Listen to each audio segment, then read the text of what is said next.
I told you I was going to go from national to local to national. So I'm talking to Michael Thornhill, PhD, here, and he's the author of the book, The First, The Few, and The Only. This is the second time you've been on with me. The first time in studio, and only because somebody propped the door open and you just kind of marched in real quick. And otherwise, it would have been on the phone again. Absolutely. Well, round two, we're going to have more fun this time. Well, of course we are. First time was a risk, this time is a guarantee. It was not a risk. I've been paying attention to what you're doing, and that's why you're in studio, because I've paid attention to what you're doing. That's right. And I appreciate the hustle that you've had, and I appreciate what you wrote in The First, The Few, and The Only.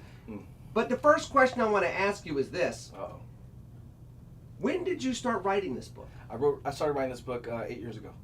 Okay, so that would go back to, what are we talking about, 2018? Yeah. Okay, and the reason why I asked, because there are different motivations to writing a book based on the different aspects of history and things we're dealing with culturally. In 2018, it's right after Charlottesville. Yeah. It's right as we're seeing more and more divisions. It's years after Ferguson in Baltimore, the incidences here in Pittsburgh, stuff in LA. You're starting to see the underbelly of what happened post-Obama coming back into the American culture, including, again, the Walter Scott shooting where a police officer said he tried to take my gun. We see the cell phone footage and the guy's running away and gets shot in the back. Oh, yeah.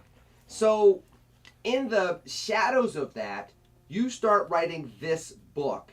And the reason why I asked you when you started is because I really want to know how the culture influenced you when you started putting pen to paper versus your own personal experiences influencing you to put pen to paper. Well, you should know this about me, that I'm the flower that busts out of concrete, right?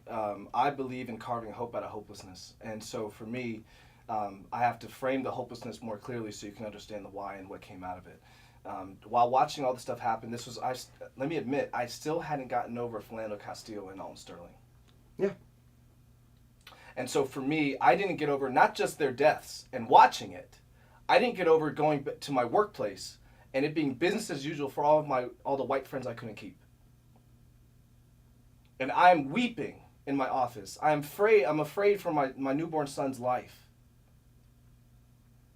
Not his own life, the fact that he'll have a life without me. And that's a chronic fear for all your listeners, especially the unmelanated ones. It is a chronic fear for most black men, especially fathers. A terror of whether or not they will live or die that day.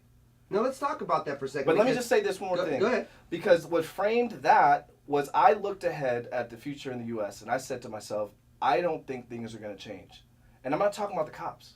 I'm not talking about what's going on with none of the politics. I just said to myself that the higher up we climb, the less of our face we're always going to see.